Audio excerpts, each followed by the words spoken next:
ಬಿವೈವಿ ವಿರುದ್ಧ ರೊಚ್ಚಿಗೆದ್ದ ಬಿಜೆಪಿ ಶಾಸಕ 1+1 get out.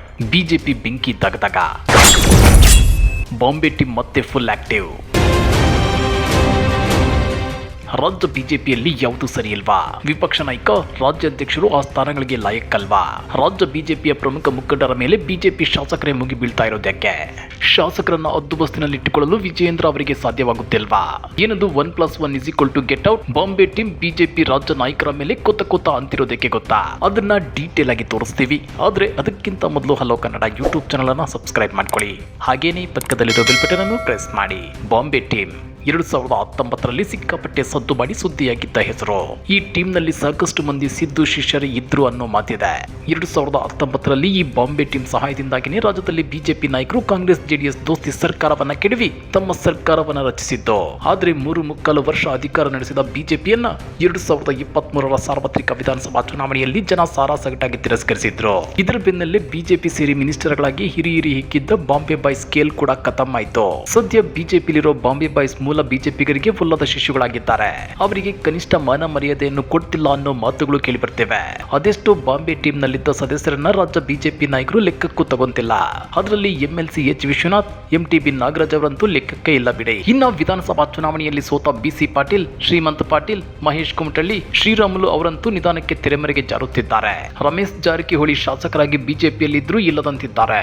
ಇವರ ಮಾತಿಗೆ ಕವಡೆ ಕಾಸಿನ ಕಿಮ್ಮತ್ತನ್ನು ಕೊಡ್ತಿಲ್ಲ. ಇಂಥ ಪರಿಸ್ಥಿತಿಯ ಮಧ್ಯೆ ಬಿಜೆಪಿಯಲ್ಲಿ ಶಾಸಕರಾಗಿ ಗೆದ್ದಿದ್ರು ಬಿಜೆಪಿಯಲ್ಲಿ ತೀವ್ರ ನಿರ್ಲಕ್ಷ್ಯಕ್ಕೆ ಇಬ್ಬರು ಶಾಸಕರು ಗುರಿಯಾಗಿದ್ದಾರೆ. ಅವರಲ್ಲಿ ಒಬ್ಬರು ಎಸ್.ಟಿ. ಸೋಮಶೇಖರ್, ಮತ್ತೊಬ್ಬರು ಶಿವರಾಮ್ ಹೆಬ್ಬಾರ್. ಇವರಿಬ್ಬರು ಬಿಜೆಪಿಯಲ್ಲೇ ಇದ್ರೂ ಕಾಂಗ್ರೆಸ್ ನಾಯಕರ ಜೊತೆ ಪದೇ ಗುರುತಿಸಿಕೊಂಡು ಕಮಲ ನಾಯಕರ ಕೆಂಗಣ್ಣಿಗೆ ಗುರಿಯಾಗುತ್ತಿದ್ದಾರೆ. ರಾಜ್ಯ ವಿಧಾನಸಭೆಯಿಂದ ರಾಜ್ಯಸಭೆಗೆ ನಡೆದ ಚುನಾವಣೆಯಲ್ಲಿ ಎಸ್.ಟಿ. ಸೋಮಶೇಖರ್ ಬಿಜೆಪಿಗೆ ಸೆಡ್ಡು ಹೊಡೆದು ಕಾಂಗ್ರೆಸ್ಗೆ ಮತ ಹಾಕಿದ್ರು. ಜೊತೆಗೆ ಬಹಿರಂಗವಾಗಿ ನಾನು ಕಾಂಗ್ರೆಸ್ಗೆ ಮತ ಹಾಕಿದ್ದೇನೆ ಅಂತ ಹೇಳುವ ಮೂಲಕ ರಾಜ್ಯ ಬಿಜೆಪಿ ನಾಯಕರ ಕೆಂಗಣ್ಣಿಗೆ ಗುರಿಯಾಗಿದ್ರು. ಇದೇ ವೇಳೆ ಯಲ್ಲಾಪುರ ಶಾಸಕ ಶಿವರಾಮ್ ಹೆಬ್ಬಾರ್ ಅನಾರೋಗ್ಯದ ನೆಪವೊಡ್ಡಿ ಮತದಾನಕ್ಕೆ ಗೈರಾಗಿ ಬಿಜೆಪಿಗೆ ಬಿಗ್ ಶಾಕ್ ಕೊಟ್ಟಿದ್ರು. ಈ ನಡುವೆ ಯಾವತ್ತೂ ಶಿವರಾಮ್ ಹೆಬ್ಬಾರ್ ಪಕ್ಷದ ನಾಯಕರ ವಿರುದ್ಧ ರೆಬೆಲ್ ಆಗಿರ್ಲಿಲ್ಲ. ಆದ್ರೆ ಇತ್ತೀಚೆಗೆ ಸ್ವಪಕ್ಷದ ನಾಯಕರ ವಿರುದ್ಧ ರೊಚ್ಚಿಗೆದ್ದಿದ್ರು. ರಾಜ್ಯ ಬಿಜೆಪಿಯಲ್ಲಿ ಕೆಲವರು ಶಿವರಾಮ್ ಹೆಬ್ಬಾರ್ ಅವರನ್ನ ಬಂಡವಾಳ ಇಲ್ಲದ ಮನುಷ್ಯ ಅಂತೇಳಿ ಟೀಕಿಸುತ್ತಿದ್ದಾರಂತೆ. ಇದಕ್ಕೆ ಕಾರವಾಗಿ ರಿಯಾಕ್ಟ್ ಮಾಡಿರೋ ಶಿವರಾಮ್ ಹೆಬ್ಬಾರ್, ಬಂಡವಾಳ ಇಲ್ಲದ ಮನುಷ್ಯ ನಾನಲ್ಲ, ಏನೇನಾಗಿದೆ ಅನ್ನೋದನ್ನ ಎಲ್ಲವನ್ನು ಬಿಚ್ಚಿಡುತ್ತೇನೆ. ಎಲ್ಲ ಬಂಡವಾಳ ನನ್ನ ಹತ್ರ ಇದೆ. ಬಂಡವಾಳ ಖಾಲಿಯಾಗಿ ಬಂದವ ನಾನಲ್ಲ. ನಾನೇನು ಕಳವು ಮಾಡಿಲ್ಲ, ದರೋಡೆ ಮಾಡಿಲ್ಲ. ಏನಾದ್ರೂ ಮಾಡಿದ್ರೆ ಬೇಕಲ್ವಾ? ಇಡಿ ಏನು ಇವರಪ್ಪನ ಮನೆ ಆಸ್ತಿ ಅಲ್ಲ. ಯಾರನ್ನು ತಂದು ಬೆಳಗ್ಗೆ ಒಳಗೆ ಹಾಕಿಸ್ತೀವಿ ಅನ್ನೋಕೆ ಏನ್ ಮಾಡೋಕ್ಕಾಗುತ್ತೆ? 1 ತಿಂಗಳು ಒಳಗಡೆ ಹಾಕಿಸ್ಬೋದಷ್ಟೇ. ಸಾರ್ವಜನಿಕ ಜೀವನದಲ್ಲಿ ಎಲ್ಲವನ್ನು ಅನುಭವಿಸಬೇಕಾಗುತ್ತೆ. ಎದುರಿಸೋಕೆ ಆಗದಿದ್ರೆ ಉಳಿಬಾರ್ದು. ಯಾವ ಲೆವೆಲ್ಗೆ ಯಾರು ಪ್ರತಿಕ್ರಿಯೆ ಕೊಡಬೇಕೋ ಅವರು ಕೊಡ್ತಾರೆ ಅಂತೇಳಿ ಪರೋಕ್ಷವಾಗಿ ಕಮಲ ನಾಯಕರ ವಿರುದ್ಧ ಯಲ್ಲಾಪುರದ ಬಿಜೆಪಿ ಶಾಸಕ ಶಿವರಾಮ್ ಹೆಬ್ಬಾರ್ ಹರಿಹಾಯ್ದಿದ್ದಾರೆ. ಜೊತೆಗೆ ಬಿಜೆಪಿ ಜೊತೆ ಗುರುತಿಸಿಕೊಳ್ಳೋ ಬಗ್ಗೆಯೂ ರಿಯಾಕ್ಟ್ ಮಾಡಿರೋ ಶಿವರಾಮ್ ಹೆಬ್ಬಾರ್ ಅವರು, ನನ್ನ ಜೊತೆ ಗುರುತಿಸಿಕೊಳ್ಳೋಕೆ ಮುಜುಗರ ಆದ್ರೆ ಅದು ಅವರಿಗೆ ಬಿಟ್ಟಿದ್ದು. ನನ್ನನ್ನ ಯಾವುದೇ ಪ್ರತಿಭಟನೆಗೆ ಕರೆದಿಲ್ಲ. ನಾನು ಮತ್ತು ಎಸ್.ಟಿ. ಸೋಮಶೇಖರ್ ಬಿಎಲ್ಪಿಗೂ ಹೋಗ್ತಿಲ್ಲ, ಸಿಎಲ್ಪಿಗೂ ಹೋಗ್ತಿಲ್ಲ. ನಮ್ಮದು ಕೆಎಲ್ಪಿ ಅಂದ್ರೆ ಕರ್ನಾಟಕ ಲೆಜಿಸ್ಲೇಟಿವ್ ಪಾರ್ಟಿ ಅಂತ ಹೇಳಿದ್ದಾರೆ. ಇನ್ನ ಬಿಜೆಪಿಯಲ್ಲಿ ತಮ್ಮ ಬಗ್ಗೆ ಇರೋ ಅಸಮಾಧಾನದ ಬಗ್ಗೆ ಪ್ರತಿಕ್ರಿಯಿಸಿರೋ ಶಿವರಾಮ್ ಹೆಬ್ಬಾರ್, ನಾನು ಮತ್ತು ಸೋಮಶೇಖರ್ ಬಿಜೆಪಿ ಕಾಂಗ್ರೆಸ್ ಯಾವ ಪಕ್ಷದಲ್ಲೂ ಇಲ್ಲ. ನಮ್ಮದು ಕರ್ನಾಟಕ ಶಾಸಕಾಂಗ ಪಕ್ಷ.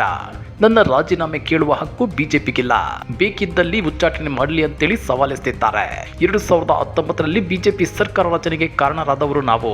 ಅಧಿಕಾರ ಅನುಭವಿಸಿದ್ರು ಈಗ ಇನ್ನೇನಿದೆ? ದೋಣಿ ದಾಟಿದ ಮೇಲೆ ದೋಣಿಗಾರನ ಅವಶ್ಯಕತೆ ಇಲ್ಲ. ನಾನು ರಾಜೀನಾಮೆ ಕೊಟ್ಟೆ ಚುನಾವಣೆ ಎದುರಿಸಿ ಬಂದವನು. ರಾಜೀನಾಮೆ ಬಗ್ಗೆ ಬೇರೆಯವರ ಉಪದೇಶ ಬೇಕಾಗಿಲ್ಲ. ಆಗ ನಾನು ರಾಜೀನಾಮೆ ಕೊಟ್ಟು ಬಂದಾಗ ಕಾಂಗ್ರೆಸ್ಗೆ ಅನ್ಯಾಯ ಮಾಡಿದೆ ಅಂತ ಅನಿಸ್ಲಿಲ್ವಾ ಬಿಜೆಪಿಗೆ? ಅಧಿಕಾರ ಬರೋವಾಗ ಏನು ಅನ್ಸಲ್ಲ ನಿಮ್ಗೆ? ಈಗ್ಯಾಕೆ ಹೀಗನ್ಸುತ್ತೆ? ಅವಶ್ಯಕತೆ ಬಿದ್ದಾಗ ಮತ್ತೆ ರಾಜೀನಾಮೆ ಕೊಡ್ತೇನೆ. ಅದಕ್ಕೂ ನಾನು ಹೆದರಲ್ಲ.